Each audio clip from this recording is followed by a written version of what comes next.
Kidung Agung pasal 2 dalam perspektif mempelai wanita atau gereja. Pendahuluan.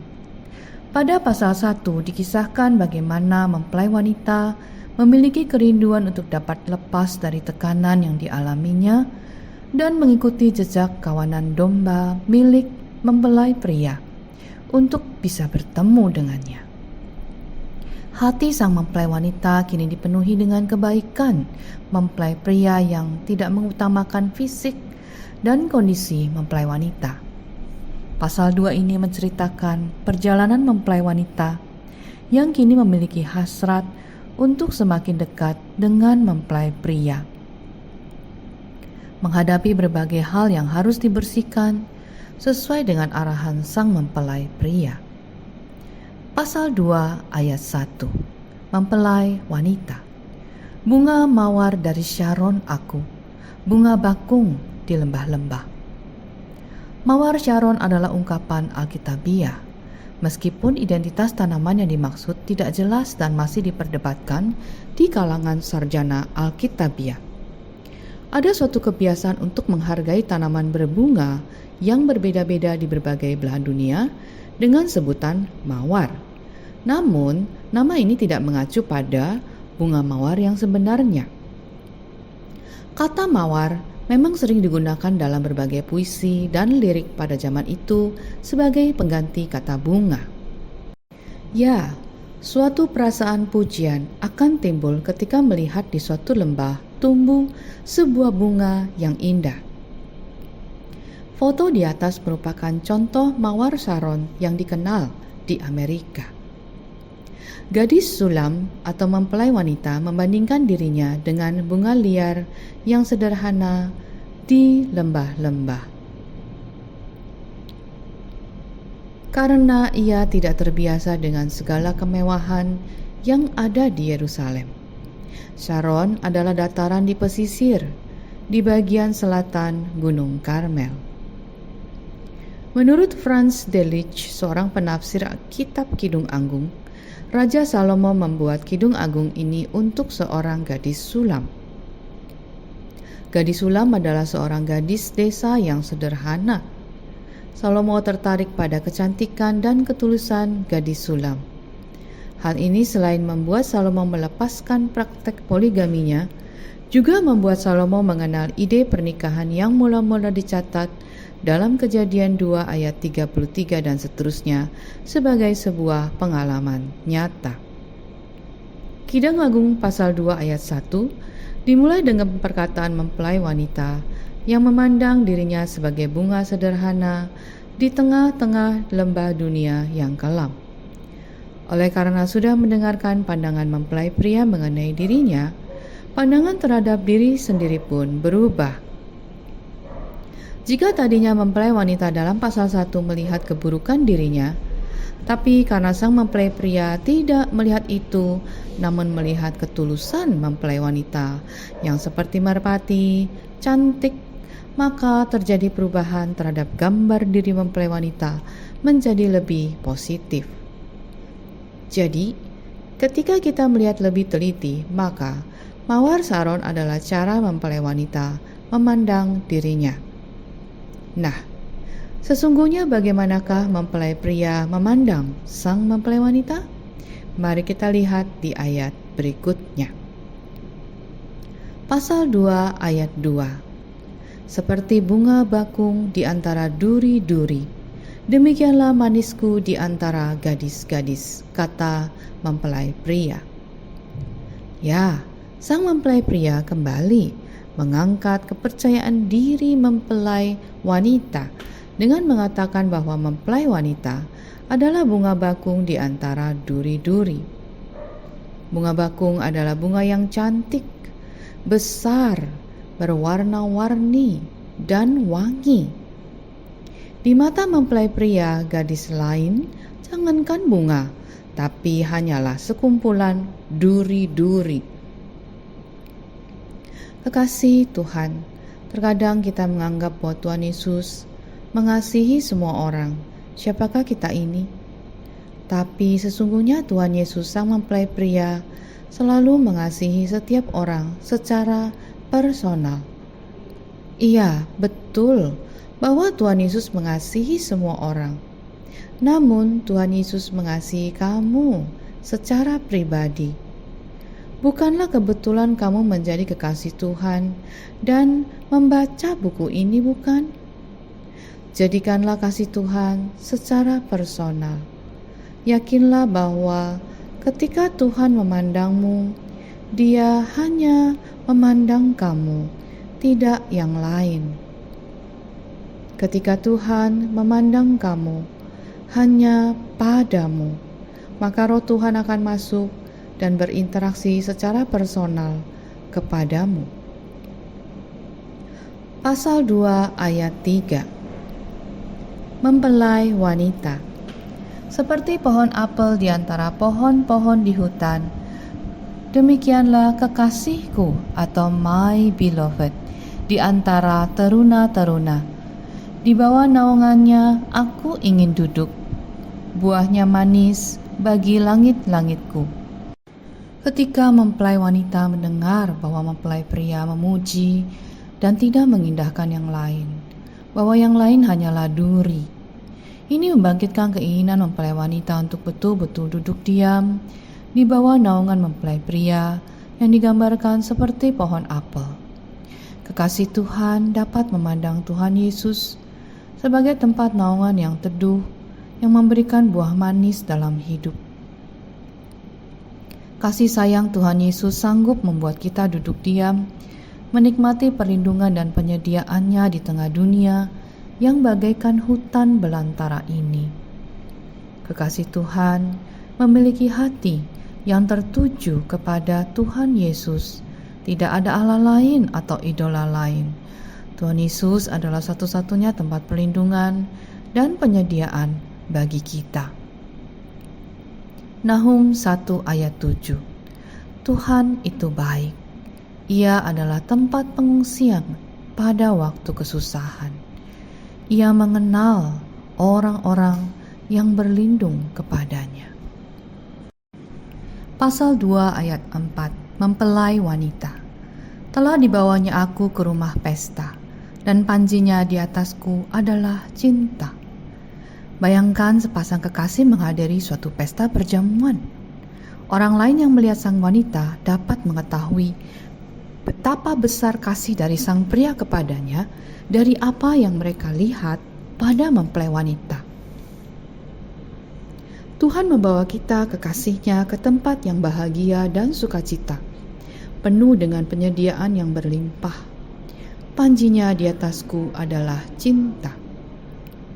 Maksudnya adalah bahwa Tuhan dengan caranya dapat membuat orang lain melihat secara tersirat panji-panji atau banner besar yang tertulis di atas kepala kita, kekasihku. Kesadaran bahwa kita adalah orang yang paling disayang Tuhan sangatlah besar pengaruhnya terhadap bagaimana kita memandang diri kita. Kesadaran inilah yang bagaikan banner besar di kepala kita akan membuat kita dapat menghadapi berbagai permasalahan dalam hidup.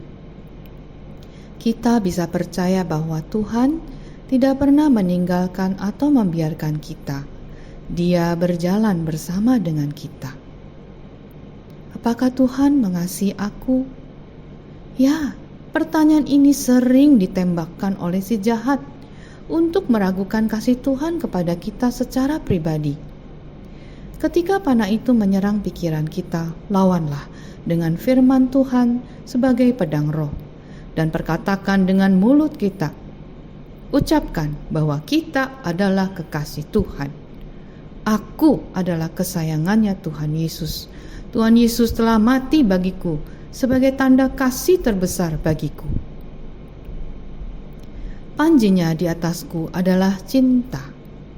Taruhlah di kepala kita, beloved, kekasih Tuhan, kesayangannya Tuhan Yesus. Percayalah, tanpa kamu sadari, panah itu akan hancur dan senyumanmu akan kembali merekah. Filipi 4 ayat 13. Segala perkara dapat kutanggung di dalam Dia yang memberi kekuatan kepadaku. Mazmur 31 ayat 4. Tetapi aku, kepadamu aku percaya ya Tuhan. Pasal 2 ayat 5. Mempelai wanita. Kuatkanlah aku dengan penganan kismis, segarkanlah aku dengan buah apel, sebab sakit asmara aku. Ketika mempelai wanita mengalami serangan-serangan si jahat, ia yang telah dibawa oleh mempelai pria ke rumah pesta, tempat yang seharusnya membawa sukacita, namun entah mengapa sang mempelai wanita tidak merasakan hal itu. Ia meminta untuk dikuatkan dengan penganan kismis dan buah apel karena sakit asmara. Perasaan sakit asmara ini adalah suatu perasaan haus untuk dicintai oleh sang kekasih. Ya, walaupun sudah tertulis di atas kepala kita bahwa kita adalah kesayangannya Tuhan, tapi tetap saja kita masih memerlukan sesuatu yang dapat kita rasakan untuk mengecap kasih Tuhan. Kekasih Tuhan, kondisi sekeliling tidaklah dapat membuat kita menjadi bahagia. Kebahagiaan bersumber dari dalam. Dalam hal ini mempelai wanita meminta makanan, yaitu sesuatu yang dapat masuk ke dalam tubuhnya, yaitu kue kismis dan buah apel. Secara fisik, kismis berasal dari anggur yang mampu menghangatkan tubuh dan memberikan energi. Begitupun buah apel, sangat kaya manfaat, dan keduanya termasuk ke dalam superfood, makanan yang sangat baik bagi tubuh. Kismis atau buah anggur kering cukup sering dipakai dalam kisah di Alkitab. Abigail memberikan Daud 100 buah kue kismis di padang gurun Paran, 1 Samuel 25 ayat 18, untuk menyurutkan panas hati Daud terhadap suaminya. Daud memberikan 2 tandan kismis kepada seorang budak orang Amalek Mesir yang kelaparan di Besor. 1 Samuel 30 ayat 12. Kismis merupakan bagian dari perbekalan yang dibawa kepada Daud di Hebron untuk pasukannya. 1 Tawarik 12 ayat 40. Ziba memberi Daud ketika lari dari Absalom 100 buah kue kismis. 2 Samuel 16 ayat 1. Intinya, kue kismis ini memang mampu memberikan kekuatan pada tubuh. Namun uniknya, kismis merupakan salah satu makanan yang tidak boleh dimakan oleh seorang nazir Allah. Bilangan 6 ayat 3, dan juga merupakan persembahan berhala. Hosea 3 ayat 1. Kismis memang dapat menguatkan tubuh, namun janganlah mengandalkan kekuatan dari makanan, karena sesungguhnya Tuhanlah kekuatan kita. Begitupun apel. Istilah "one apple a day keep doctor away" merupakan istilah yang sangat populer, sehingga kita bisa melihat bagaimana kedua buah, anggur dan apel ini, menjadi buah yang mahal harganya. Memang betul bahwa apel pun secara fisik memiliki unsur gizi dan zat yang dapat meningkatkan imunitas tubuh. Suatu penelitian pribadi dari penulis menyimpulkan bahwa yang membuat apel begitu istimewa dibanding buah lain adalah ketahanan enzimnya. Enzimlah yang imunitas tubuh meningkat. Buah apel yang mengalami perlakuan pemanasan, pembekuan, dan penghancuran tetap memiliki reaksi enzim yang sama. Ini tidak ditemukan pada makanan lain. Kekasih Tuhan, seringkali dalam keadaan lemah kita ingin disegarkan, dikuatkan dengan apa yang menurut kita dapat menyegarkan diri kita, yaitu hal fisik seperti makanan yang menyehatkan. Namun sesungguhnya dalam lubuk hati kita tahu bahwa kita merindukan kehadiran Tuhan yang ditulis sebagai sakit asmara. Kerinduan yang besar akan kehadiran Tuhan. Namun kita berpikir bahwa hal fisik dapat memuaskan kerinduan itu, seperti makanan, kesehatan, kekayaan, dan segala sesuatu yang dapat kita lihat. Tapi apakah betul bahwa sesuatu itu dapat memuaskan kerinduan kita atau menyatakan bahwa Tuhan beserta dengan kita? Mari kita gali lebih dalam lagi bagaimana kerinduan mempelai wanita menginginkan sang mempelai pria. Pasal 2 ayat 6. Tangan kirinya ada di bawah kepalaku, tangan kanannya memeluk aku. Mempelai wanita. Begitu rindunya mempelai wanita kepada mempelai pria, sehingga ia membayangkan tangan kiri mempelai pria berada di bawah kepalanya dan tangan kanan mempelai pria memeluknya. Kekasih Tuhan, terkadang karena kerinduan terhadap kedatangan Tuhan, kita memiliki keinginan untuk lebih intim lagi dengan Tuhan. Ada seorang pendeta yang menerjemahkan ayat ini untuk menunjukkan posisi tidur suami istri, yaitu suami harus berada di sebelah kanan istri. Namun tentunya ini bukanlah hal yang terutama. Maksudnya ialah kekasih Tuhan memiliki kerinduan yang dalam atas kehadiran Tuhan Yesus. Pernahkah kita berpikir untuk segera pulang ke surga atau bertanya-tanya, mengapa setelah kita percaya tidak segera pulang saja ke surga sehingga tidak perlu lagi mengalami kesusahan dalam hidup? Jawabannya ada di ayat berikutnya. Pasal 2 ayat 7. Mempelai pria. Kusumpahi kamu putri-putri Yerusalem, demi kijang-kijang atau demi rusa-rusa di padang, jangan kamu membangkitkan cinta dan menggerakkan cinta sebelum diingininya. Jawabannya ialah ini: janganlah membangkitkan cinta atau menggerakkan cinta sebelum diingininya atau sebelum mempelai pria berkenan. Kekasih Tuhan, janganlah kita mengandalkan kemauan diri sendiri untuk bersatu dengan Tuhan. Tuhan sang mempelai pria tahu betul bahwa kalau saat itu juga kita pulang ke surga, kita masih belum siap, belum menyelesaikan tugas panggilan kita, belum dimurnikan sepenuhnya.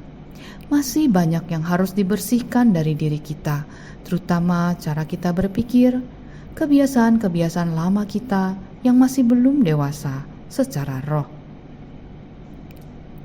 Kekasih Tuhan, selama pertumbuhan roh menuju kedewasaan, selama inilah kita dilatih untuk memiliki keinginan hanya untuk memenuhi keinginan Tuhan Yesus.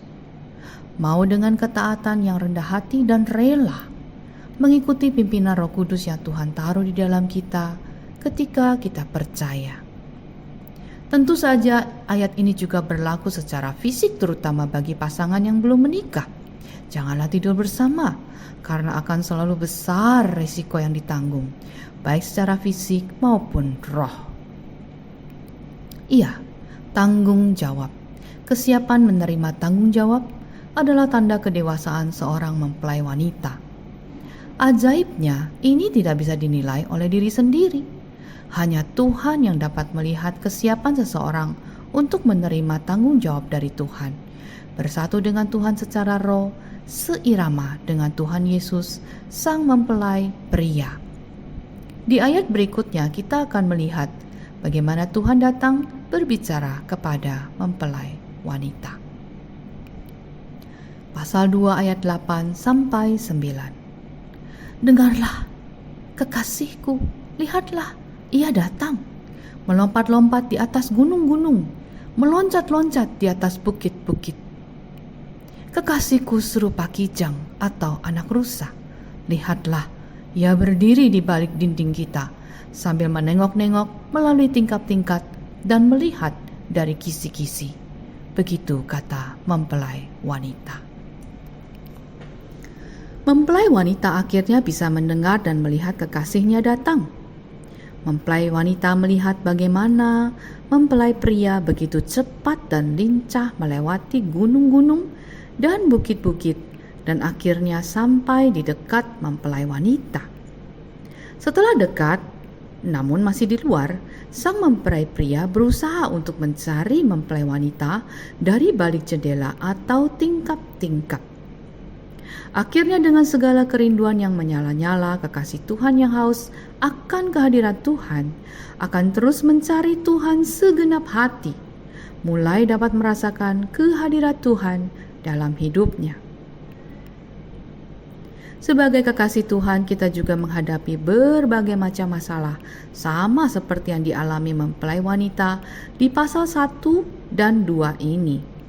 Masalah tekanan yang begitu besar itu sampai kita tidak berdaya.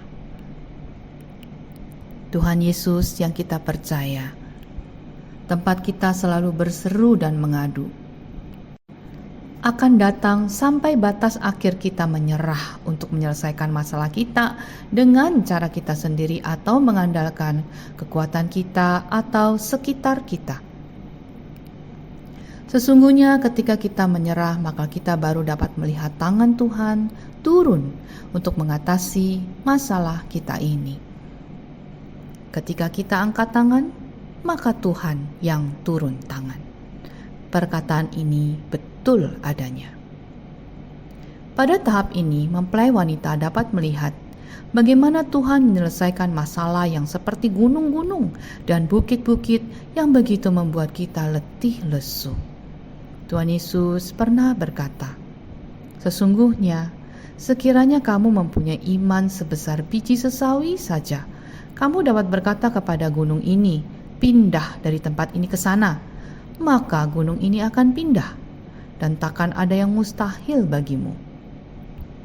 Wow, sungguh besar kuasa perkataan jika kita memiliki iman sebesar biji sesawi saja. Kekasih Tuhan, Tuhan tidak meminta kita iman yang besar.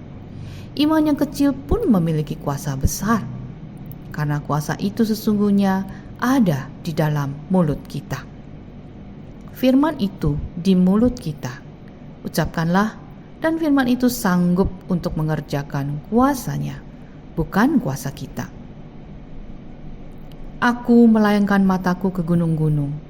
Dari manakah datangnya pertolonganku? Pertolonganku ialah dari Tuhan yang menjadikan langit dan bumi.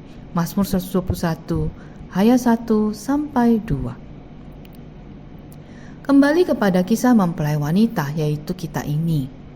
Ketika kita berseru kepada Tuhan, maka Tuhan akan dengan sangat cepat menyelesaikan segala hal yang menghalangi kita untuk berjumpa dengannya, yaitu gunung-gunung persoalan akan diselesaikan olehnya.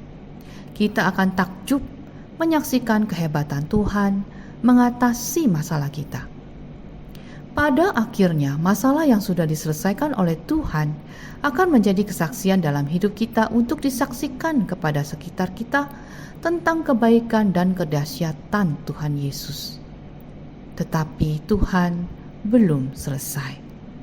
Tuhan sangat mengasihi setiap orang yang berseru dan mencari Dia dengan sepenuh hati.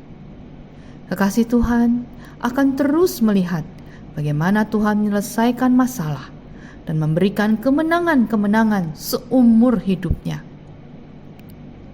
Setiap masalah yang selesai akan membuat kita semakin dekat kepada Tuhan. Sang mempelai pria mencari kita dan kita mulai mendengar suaranya yang penuh kasih. Pasal 2 ayat 10, mempelai pria. Kekasihku mulai berbicara kepadaku. Bangunlah manisku jelitaku, marilah. Karena lihatlah, musim dingin telah lewat, hujan telah berhenti dan sudah lalu. Sang mempelai wanita mulai dapat mendengar sang mempelai pria. Dengan penuh kasih, mempelai pria mengajak mempelai wanita untuk bangun dan ikut bersamanya. Tapi belum terjadi. Mempelai pria mengatakan bahwa musim dingin dan hujan telah berlalu. Artinya, hal-hal yang buruk sudah lewat. Pada ayat ini kita melihat bagaimana Tuhan Yesus mengajarkan kepada kita, kekasih Tuhan, bahwa perkataannya lah